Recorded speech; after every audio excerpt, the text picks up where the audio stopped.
Okay, today we're going to discuss distance and the angles in which you move. This is moving backwards, angle you move backwards.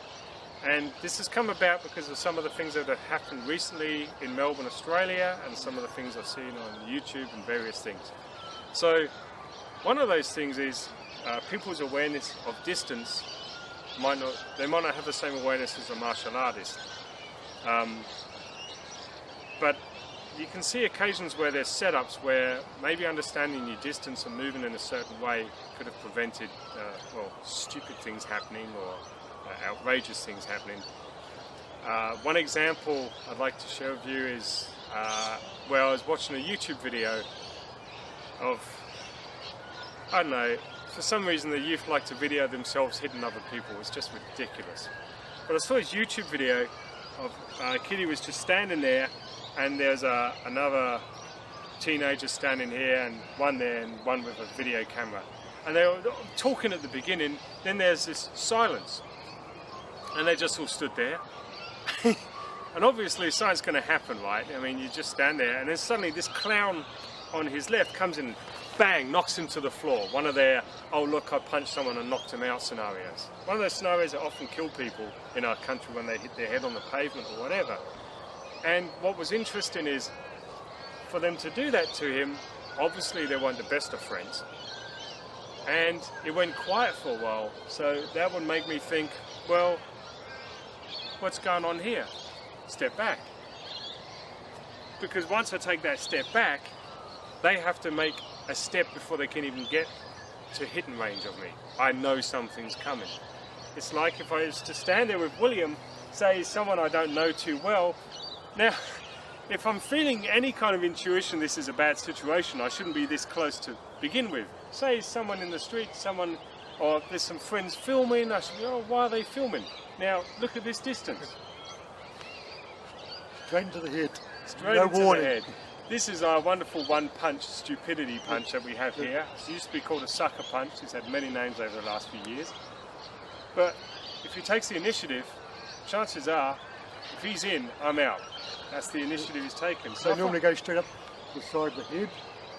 Yep, side of their head, here, wherever they're trying, even a punch to the stomach. If I'm just going blah blah, what? Yeah, it's all over. So if I'm not sure of the situation, maybe I should be, oh yeah. And at that angle, you know, you see later in the video, we discuss why stepping backward probably isn't such a great idea. Stepping sideways is going to get me in just as much trouble. Step on diagonally, and it may seem weird, but you don't have to be polite if you don't know them that well, and if you're not sure of your situation. Yeah, and it's something I've noticed. A lot of people, especially when they start arguing with someone they don't know, they're standing in range. You see some of them actually with their hands in their pockets. They're going, yeah, bang. Voila. Wallop, straight out of the blue, like they're not interested and just take you out. That's it. Distance is important. I mean, we're beyond the stupid monkey bumping. This silly behaviour, I've seen that. I can't believe people do something that's stupid. But, you know, if you're arguing with someone, you say, yeah, well, hey, you can just stay there. I want distance so he can't hit me with one hit. He's got to step in. He's got to do something, which gives me a warning that he's up to something.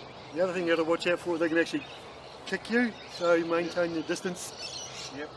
Now I can't kick him, I can't hit him, my feet's out of range. The main thing is get leg range too, because some people will kick. As long as you're out of leg range and hand range, keep that safe distance. If he walks forwards, you just keep on moving.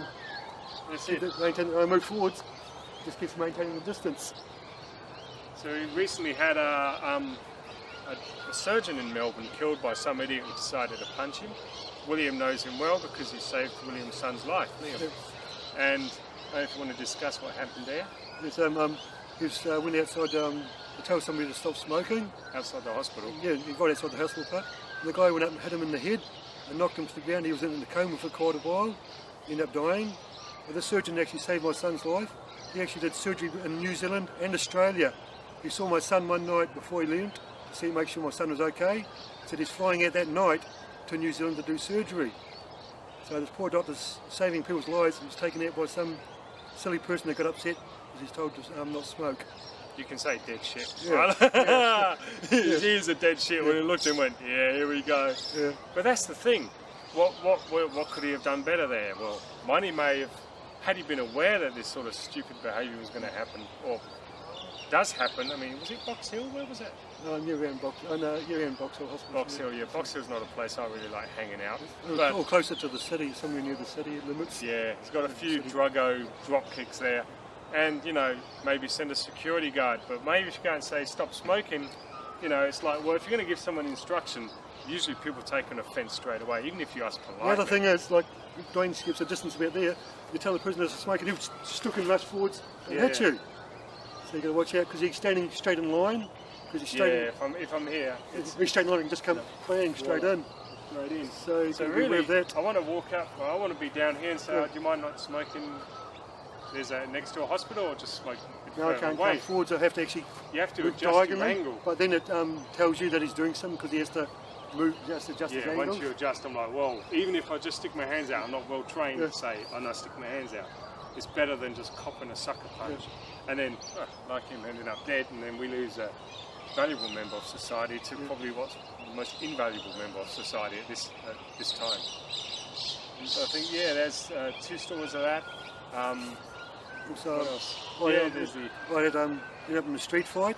Actually, I didn't start the fight. It's the passenger that was in my car actually started. I was driving in one of the towns and the pedestrian stepped out. So I had to slow up really quickly because the car behind me didn't like me slowing up so quickly. Then I pulled up to go to a picture theatre. Actually, the passenger my car actually threw something over the top of my roof, actually towards the other person's car. What did you do that for? And then the other person pulled up in front of it. Oh no, here goes. So I opened up my door and the guy actually went and did a kick and he caught me on the side. And then I jumped out and I started pounding. I actually pounding the back of his head and he's bent over. I thought, okay, he's had enough. So I stepped back and he stands up and said, "That all you got?" And I was going, "What?" Okay, so they kept on coming forwards. I just kept on going diagonally. I kept on moving diagonally away from him. He was telling me to stay still. I was going, no way, I was in my really good clothes. I don't want to see a movie. Last thing I wanted to do is covered in blood and all that sort of, and miss out the movie. So I just maintained my distance. Actually, the police station was just down the road, and the policeman showed up and told both of us to cut out, or he's going to lock both of us up. So that guy got the message, so he left because he knew he'd come back, he'd be locked up. So I knew he wasn't going to come back. So into the pictures, but you've got to be careful. What did you find out? Is this a guy who was really good? Yeah, I found it later on. Actually, this guy is actually quite good. He's actually does that sort of thing all the time. Gets into street fights. He's actually quite a good street fighter. So just I did maintain my distance. Yep. Otherwise, I could have ended up in really trouble. And it's the distance and the angle that's important. Yeah, you're moving. So I move straight back. Yeah, if you move. Yeah. And if I move sideways. Yeah. I still got you here. Yeah. If I go. And that makes everything a pain. Still moving. Now he couldn't catch me. He's telling me stay still. And I go, okay, this works. He can't actually get me. So I just keep moving around. And he's getting frustrated, but. So we all know about that angle. I mean, in martial arts, we know about moving in on these angles, and you can draw triangles on the floor, crosses, and we train to use it. But I don't know. It's not just for the fighting. It's for avoiding the fight entirely. Strange situation. I'm there. Somebody's filming, we're all sort of gone quiet. I'm like, yeah, okay. So if you want to do something now, you have to move. You have to give your game away. I'm feeling uncomfortable. The person's, close, like, watch out. They use their legs too, so don't move out from leg range. So when you actually do it, make sure he can't use his legs to kick you or whatever. But at least you'll be ready for it. Yeah. It's interesting that we're trained to be extremely polite in society and not want to offend the other person. But sometimes that person's kind of offensive. And I remember a story one of my old instructors told me about the samurai and the distance they maintained from samurai back in the day when they carried swords, which was a good distance because it was out of sword range. And I guess we're looking at a similar thing. I mean, when you're stuck in an elevator, you sort of got a limited space and sort of want to keep your hands somewhere, maybe if you've got to do something, but you also got space to move and... Like stand with your hands like this or something. This looks natural or whatever. Don't fold your arms because it's really hard to get your hands out. Just like have your hands sort of loose like this. At least you can go, whoa, guard. That is something. So it looks like you're not. It's not offensive, but you actually go on your guard. Yeah, that's something interesting worth testing as well. We've tested holding our hands down, just talking and trying to come up quickly, and it actually is a lot slower than if you're right here. This is much better, and a lot of people it can stand like this and that, so standing like this isn't too unnatural. You could even just rub your hands as if they're cold, do something like this, but it's kind of natural when you're talking to someone. It may come across as a bit defensive. Well, you are being defensive just in case, right?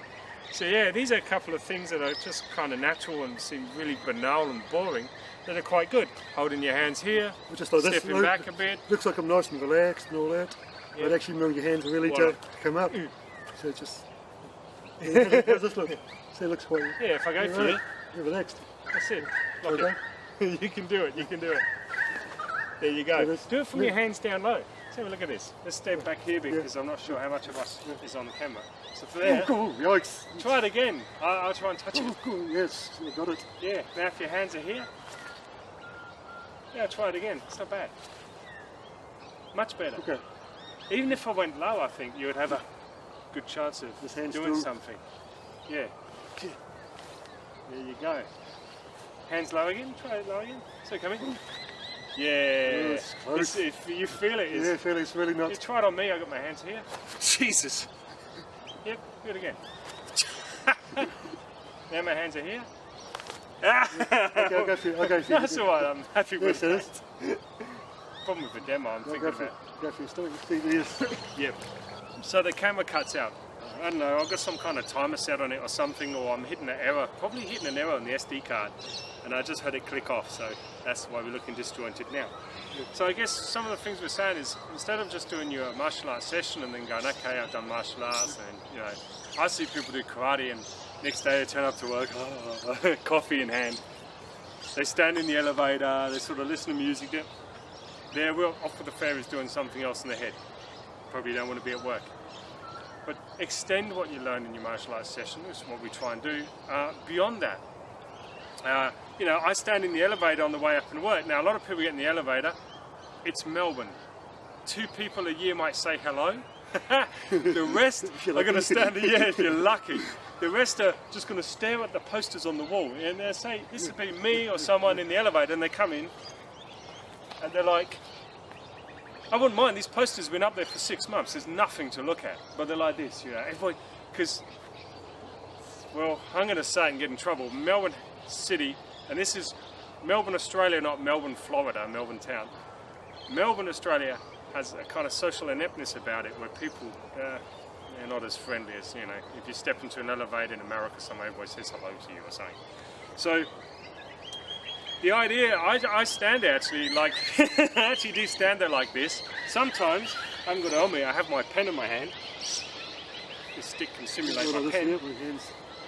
And we go up and I'm on the 4th floor, there's 2 floors above me. And usually when everybody's out of the elevator, as crazy as it looks, and I know there's security cameras, I'm like, okay, let's practice. What would I have done in that confined space?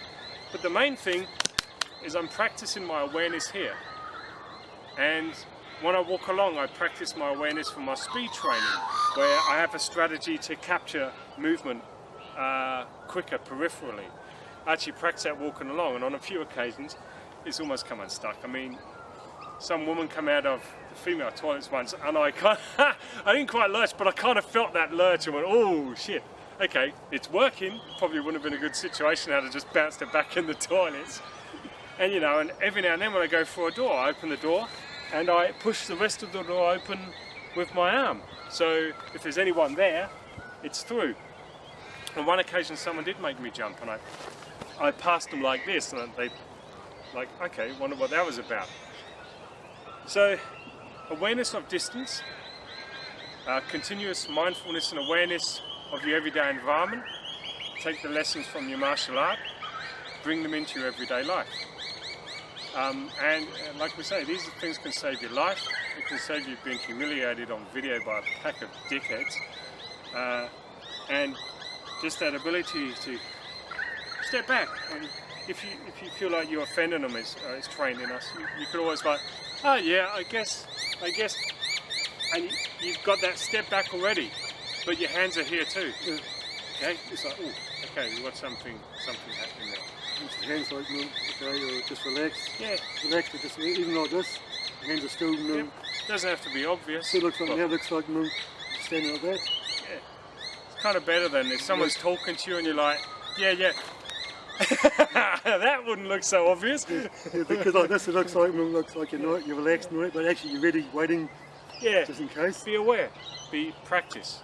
And that's it. So anyway, the rest of the video we're going to discuss that diagonal step backwards and why we do that. So we're going to leave you on this note with this portion of it. Yep, that's Yep. about all. Cool.